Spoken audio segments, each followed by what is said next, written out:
Sveiki visi, su jumis Povilas iš Master Forex Akademijos ir kaip ir kiekvieną sekmadienį mes pasižiūrėsim su jumis į 4 pagrindinės valiutų paras, tai yra pasižiūrėsim į eurą, į svarą, į australą ir kanadietį prieš Amerikos dolerį. Primenu, kad jūs galite balsuoti už jums patinkančią valiutų porą, tai yra palikite tos valiutų poros pavadinimą šio video komentaruose arba instrumento, kurį norėtumėt, kad aš pasižiūrėčiau, ir tą valiutų parą arba instrumentas, kuris surinks daugiausiai balsų, aš jį pasižiūrėsiu per sekančią apžvalgą ir pasidalinsiu savo skaitos taškais remiantis Master Forex techninę analizę. Prieš pradedant būtinai susipažinom su įspėjimu apie rizikas, tai yra labai svarbu, paspaudžiam pauzę, paskaitom, kam reikia, o mes tada pradedam ir einam prie euro prieš Amerikos dolerį. Eurų, jeigu prisiminsit praeitą apžvalgą, kalbėjom su jumis štai apie šį apsauginį pivotą, kalbėjom štai apie šį fazierą žemyn, kalbėjom štai čia, kad kai tik tai kirtume štai šį atskaitos tašką, tai atsinaujino 4 valandų lygio trendo stadiją žemyn ir sakiau, kad štai šis apsauginis pivotas jisai saugo šitą 4 valandų lygio stadiją žemyn.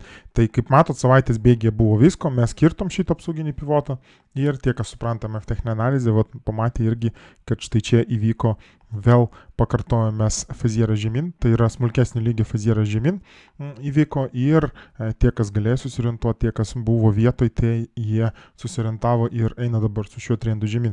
Tuo tarpu apsauginis pivotas, jisai persikėlė dabar į štai šią vietą ir šiam momentui aš į jį netgi nesiorientuoju į šitą apsauginį pivotą, kadangi, kaip matot, jisai per toli nuo kainos ir orientuotis į šį apsauginį pivotą man nėra prasmės. Aš pats einu su trendu pritaikyta prekybos sistema, su šio trendu žemyn, žiūrėsim, kas iš to gausis man. Kol kas man visai patinka, einam visai gražiai ir greitai, bet, kaip sakiau, į apsauginį pivotą orientuotis aš negaliu ir teks orientuotis į kitus binarinius dėsningumus, remiantis Master Forex techninę analizę. Kokie tai binariniai dėsningumai jūs galite sužinoti MF Advanced kurso metu, kuris prasideda nuo rugsėjo mėnesio, bet jeigu žiūrėti taip grinai į pivotą, kuriuo aš su jumis dalinuos, tai greičiausiai prieš apsisukant rinkai į viršų mes pagaminsim štai čia kažkokį tai naują pivotą, į kurį jau galima bus orientuotis. Bet ne faktas, ne visada tai būna.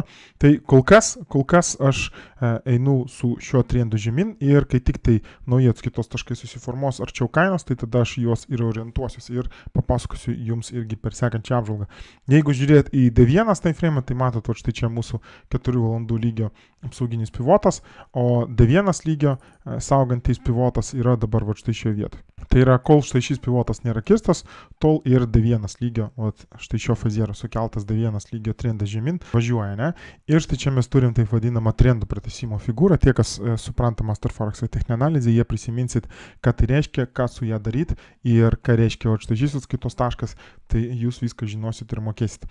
Tas, kas pamiršot, kas esat virtualios prekybos salės nariai, tai susiraskit mane, pabendrausim, galėsim štai šią vietą aptarti išsamiau, jeigu norėsit.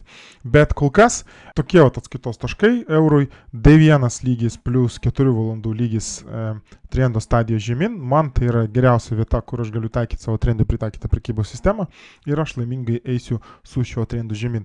Praėjom mes pro štai šį palaikymą pasipriešinimo lygį, tai yra ir pagal MF techninę analizę svarbus palaikymą pasipriešinimo lygis ir netgi nesureagavom į šį lygį, žiūrėsim, kaip mes ar tvirtinsimės po juo, bet kol kas aš matau potencialą iki štai šio sekančio lygio, žiūrėsim, ar mes iki jo eisim. Todėl aš sakau žiūrėsim, kadangi ne mano darbas prognozuoti, kur mes eisim. Mano darbas fiksuoti, kas vyksta dabar, kokia trendo stadija dabar. O dabar yra trendo stadija žemyn su atitinkamais atskaitos taškais. Apsisuksim ar neapsisuksim, eisim mes toliau ar neeisim, čia jau ne mano darbas prognozuoti. Taigi tokie atskaitos taškai ir mintis eurui, einam toliau, sekantį valiutų para yra svaras prieš Amerikos dolerį. Svarą, jeigu prisiminsit praeitą apžvalgą, rašinėjau aš ją štai šioje vietoje.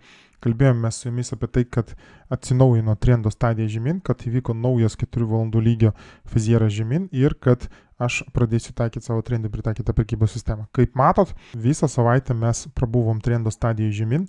Apsauginis pivotas dabar randasi štai šioje vietoje.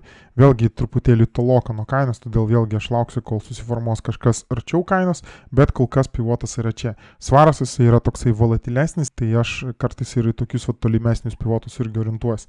Tai kol šis pivotas nėra kirstas, tol trendo stadija žemyn tęsis, tol aš toliau taikysiu trendų pritaikytą prekybos sistemą. Viskas paprasta. Tie, kas dabar perka, mano manimu, jie tiesiog gaudo savo blakstienom peilį ir patys žinot, kom tai baigsis, akį tikrai praras. Tai Kai tik tai kirsim štai šį apsauginį pivotą, tai tada mes perėsim į 4 valandų lygio fleto stadiją ir tada jau galima bus žiūrėti, kokie ten nauji atskaitos taškai susiformuoja. Bet kol kas iki to labai toli, tuo labiau šnekėti apie apsisukimą iš vis nėra prasmės kažkokį tai viršų. Todėl kol kas, kol trendų stadija į žemyn, aš naudosiu bet kokią galimybę ir ieškosiu naujų sell sandorių ir eisiu su šiuo trendu žemyn. Žiūrėsim, kas man iš to gausis, ar pavyks iš to uždirbti, ar iš vis tas trendas eis žemyn, irgi aš nežinau, bet kvaila yra pirkti tada, kai trendas yra žemyn. Tai va tokios vat mintys su svaru. Pasižiūrim dar į D1. Čia vat matot, štai čia vat tas vat 4 valandų lygio apsauginis pivotas, o D1 lygio trendo stadija saugantis pivotas randasi jisai dabar štai čia. Aš jo tyčia čia nepažymėjau, kadangi labai jau toli nuo kainos. Tai vėlgi čia yra D1 lygis plus 4 valandų lygiai, jie abudu yra žemyn, akivaizdi trendo stadija žemyn ir aš su šiuo trendu gražiai eisiu irgi ir važiuosiu, taikysiu savo trendų pritaikytą prekybos sistemą.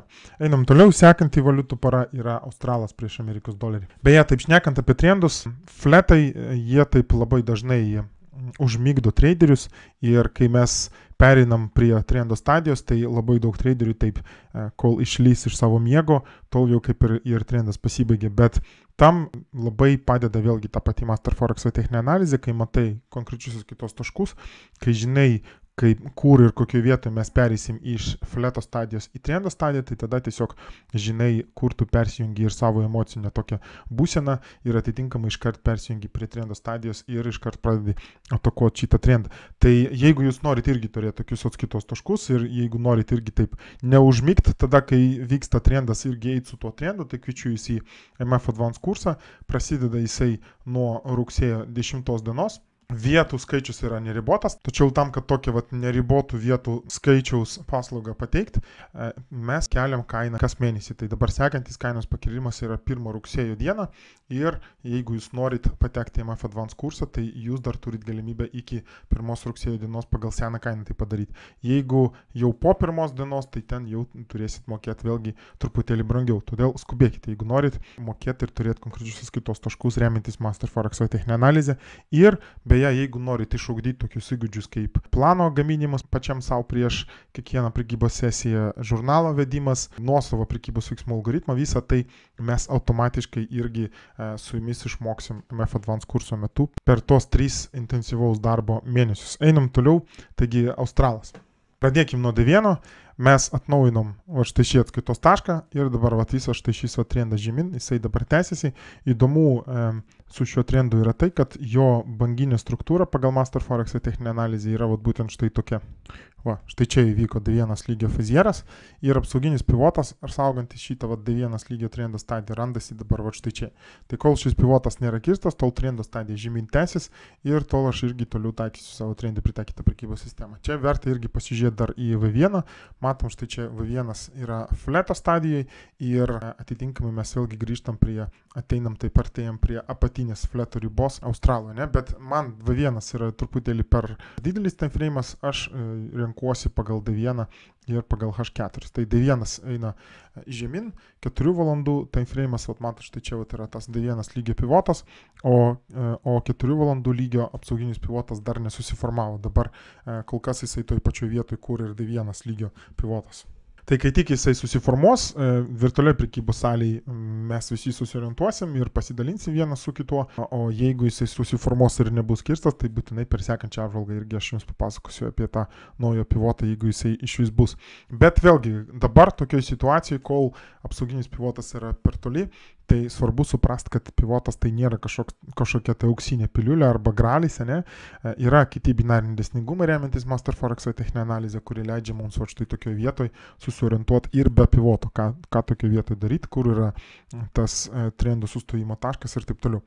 Taigi tokios mintys su Australu, akivaizdį trendų stadija žemyn, kol jinai liks tokia, tol aš taikysiu toliau savo trendį pritaikytą prekybos sistemą.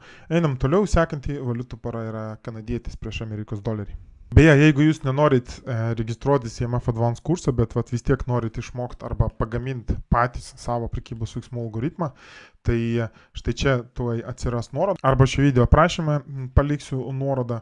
Jūs dar galite patekti į webinarą, tai yra nupirkti to webinaro įrašą. Webinaras, kuris vyko 2 dieną, mes ten kalbėjome apie prekybos veiksmų algoritmo kūrimą. Tai yra gavosi labai toksai geras ir įdomus webinaras. Tie, kas atėjo, tikrai nepasigailėjo, bet ir jūs galite gauti to webinaro įrašą, nusipirkti tą webinarą ir ten yra tokia kaip ir instrukcija. Per webinarą mes pagaminom tokį algoritmą ir instrukciją, kaip žmogus galėtų pats pasigaminti savo prekybos veiksmų algoritmą. Tai vat, jeigu jums šitą informaciją svarbi, vėlgi arba štai čia atsirado nuoroda, arba šio video komentaruose paliksim nuorodą, susiraskit ir gaukit šitą įrašą, tikrai nepasigailėsite. Einam toliau, kanadietis. Kanadietis, jeigu prisiminsit praeitą apžvalgą, kalbėjom su jumis štai apie šį fazierą žemyn ir kalbėjom irgi, kad va, štai šis apsauginis pivotas, jisai saugo trendo stadiją žemyn. Kaip matot, apsauginis pivotas yra kirstas, kartu su šiuo pivoto kirtimu ir buvo uždarytas automatiškai mano sandoris su pliusu, su mažu pliusu, aš nieko nepraradau, rizikos ten nebuvo, bet užsidarė, kaip matot, ir tikrai gerai, kad tai įvyko, nes iškart savaitės bėgyje irgi įvyko 4 valandų lygio, truputėlį mažesnio, 3 valandų lygio, sakyčiau, čia nepakanka iki 4 valandų, bet įvyko fazieras į viršų ir dabar jau mes turim štai 3 valandų trendo stadiją į viršų. Man to pakanka, iš tikrųjų aš pagal H4 savo nustatau savo strateginę kryptį, bet 3 valandų irgi būtent šiuo atveju pakanka, kadangi visa tai koreliuoja, visas štai šis kanadiečių judėjimas koreliuoja su euro trendu žemyn, australo trendu žemyn, svaro trendu žemyn, todėl tiesiog kanadietis kaip ir palaiko visą šitą dolerių judėjimą, todėl man tinka čia kaip strateginė kryptis. Nustatyti pivotą apsauginį galima štai pagal smulkesnį time frame, apsauginis pivotas jisai yra dabar štai čia, perėjus prie 4 valandų matot, štai čia. Ir dabar aš pasirinku savo strateginę kryptį į viršų ir kol štai šis pivotas nėra kirstas, tol aš taikysiu savo trendui pritaikytą prekybos sistemą ir su štai šio trendu bandysiu važiuoti į viršų ir bandysiu surasti naujų buy sandorių. Kaip jūs žinot, aš atidarau sandorius rytais, uždarau vakarais, aš esu toks pozicinis intraday prekeivis, net nežinau kaip pasivadinti. Kartais mano sandoriai pasilieka sekančiai dienai, kartais 2-3 dienom, kartais sekančiai savaitai, bet visada žiūriu į dabartinę situaciją. Man Master Forexo techninė analizė ir strateginė kryptis visada pasako, ką daryti su tuo sandoriu, ar verta jį toliau laikyti ir kaupti savo profitą, arba jau verta uždaryti. Tai yra, nėra prasmės išeiti, jeigu mes turim trendą ir tu tą trendą pagavai. Taigi tokios mintis su kanadiečiu, žiūrėsim, kaip toliau jisai nueis su šiuo trendu, galbūt nueis ir atnaujins viršūnės, bet čia jau tegul prognozuotojai prognozuoja, kur mes ten eisim. Mano darbas, vėlgi pasikartoju, tiesiog fiksuoti, kas vyksta dabar. Ir Master Forex V atskaitos taškai man leidžia tai daryti labai konkrečiai ir aiškiai, kad aš galėčiau taikyti savo trendį pritaikyti prekybos sistemą.